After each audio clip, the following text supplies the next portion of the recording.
Hello and welcome to This Week in Business. Linna Dumaule Mohlaudi. And we have a big interview for you today. We are at the Special Economic Zone here in the Thabo Mofokeng District Municipality. And this zone is one of those instruments that government is foreseeing will bring economic recovery, economic development, and economic growth to the region. Now, I'm joined to elaborate more about this by the M.E.C of the Department of Economy, Small Business, Developmental, Tourism and Environmental Affairs. That is none other than Thabo Meeko. Dumela ntate. Greetings to all. Thank you very much. And here on Business Window magazine, the first thing we want to talk about is how would you describe the current relationship between the Special Economic Zone ENA and the surrounding communities? What is the envisaged role that this relationship is meant to achieve?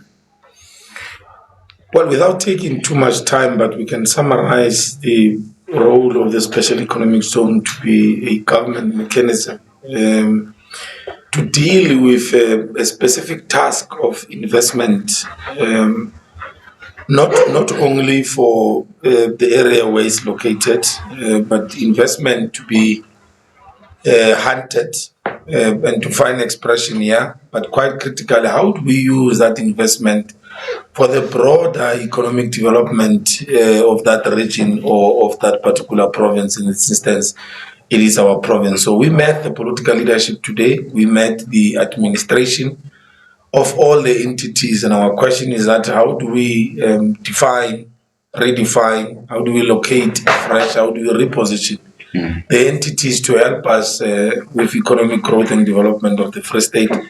The business unusual approach where we're developing one plan that talks to challenges of the entire province and of course different districts, including this one where the Special Economic Zone is located.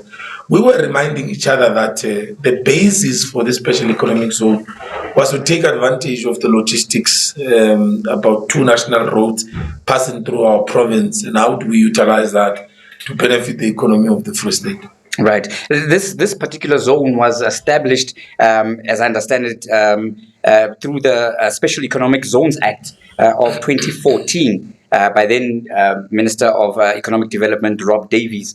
2014 until now, many have said that this zone has underwhelmed due to various factors, but it has got so much potential. What has been some of the stumbling blocks, or what lessons have been learned that you are going to ensure that are implemented in terms of making sure that the implementation and delivery is fast-tracked? From 2016 up until now, the duration of its operation, we've been able to secure, I think, about 4 investments to the tune of 1.2 billion. And currently, we've got 12 projects in the pipeline, which requires that we need to do certain things from the point of view of tax incentives as well as the availability of factories. Special economic zones operate, as a mechanism of the entirety of governance. Now, it locates the role and responsibility of the municipality, particularly around the infrastructure of water and electricity. And this is the area where we're encountering challenges to a point that investors are threatening to leave. We came here to engage and understand the problems, and including to engage them, make certain commitments that indeed we have got the desire to solve because we need them. But quite importantly for the downstream economy, we are told that there's an investor here who's slaughtering around 2,000 pigs per day. Wow. And we want to ensure that those pigs are sourced from our province as part and parcel of empowering our SMEs either in this area or the entirety of the province. And SMEs form a critical part of the district development model, which is, of course, looking to develop our so-called township economy. In terms of sourcing of that livestock, for instance, as you've mentioned, because there's also talk about textiles and other sectors also benefiting from institutions like this one. what would be the starting point in terms of trying to open up the market, so to speak, to those youngsters specifically and women, to ensure that they're not, left out by things like not having formalized structures, things like not having certain years of experience that we've seen in the past have hampered SMMEs?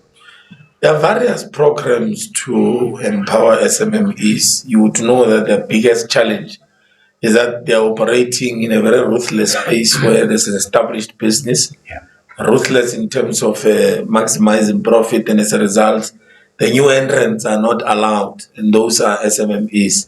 We've got various programs as government in the province, and it is our intention to reconcile those together with what municipalities are doing.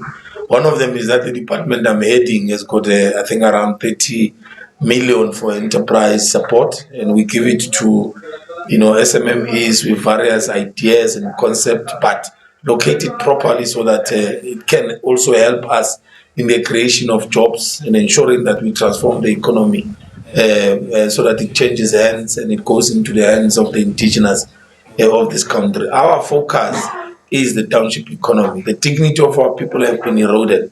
They live and exist and participate in the economy of those areas, and yet they don't benefit from such. So part and parcel of what we're doing around investment, including to ensure that we use state procurement. We're asking government, what are you consuming? From who do you buy these things? You've got to help us to prioritize SMMEs in the township economy so that we reclaim their glory of the ownership of the tech shops, but at the same time, government to empower them through government procurement system. Now, the special economic zone is earmarked as an inland port. Tell us more about what this inland port zone is about, because this is something perhaps that our viewers, our listeners might not be in tune. Is it something that they should be excited about? How does an inland port work? Well, I can explain it by making an example. We are pursuing to, apply and hopefully will be awarded a special economic zone in the area of Machabi, where there's a gas find, a very powerful gas called helium. Many of our people know it when we blow the balloons for birthday. Sure. But it's actually powerful increments to do many things. Our computers, our laptops, almost the entire ecosystem of digital ecosystem operates on microconductors and microchips, which is made out of that gas called helium. So the special economic zone in that area will be requested and established for that purpose. This one was established exactly to take advantage of the port in Durban and to ensure that it established itself as a very strategic port for the transferal of economic goods in and out of our province as these national roads are passing through our province. And that's why we call it an inland port. It's not a port at the ocean or at the sea, but it is inland. Yeah.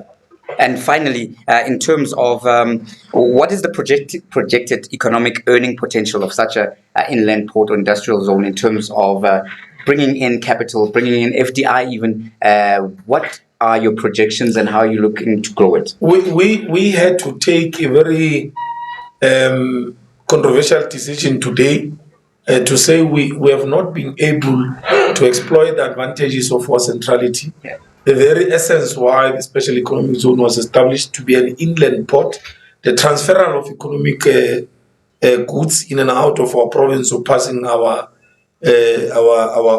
province. So we took a decision that we've got to retrieve back, devise a plan on how we're going to take advantage of all of those opportunities. Free State is at the heart of South Africa. About 5 to 6 national roads are passing through, including a country called Lesotho. That in itself is an economic advantage. Part of the national, international communities we visited is Singapore. Singapore does not have mines, it does not have agriculture, it has nothing, but they're taking advantage of the port in Singapore to build its wealth. And it's one of the richest countries in the world currently. Free State has got to pursue that advantage and ensure that it leverages by exploiting those opportunities brought by, I would say, nature, and some of them brought by us. Right, M.E.C Thabo Meeko, thank you very much for speaking to us here on the Business Week. We appreciate your time, and we wish you all the best, and we'll continue to engage with you to see how the progress is happening in terms of the envisaged development of this particular special economic zone. Thank you very much for Thank your you very time. much. That was, of course, M.E.C Thabo Meeko.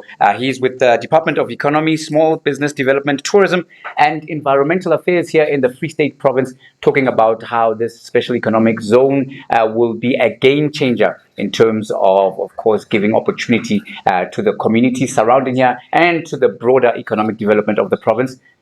Until next time, don't forget to subscribe and to tell a friend to like our channel here on the Business Window Magazine podcast. I'm Tumawala Mshaudi. Until next time, adios.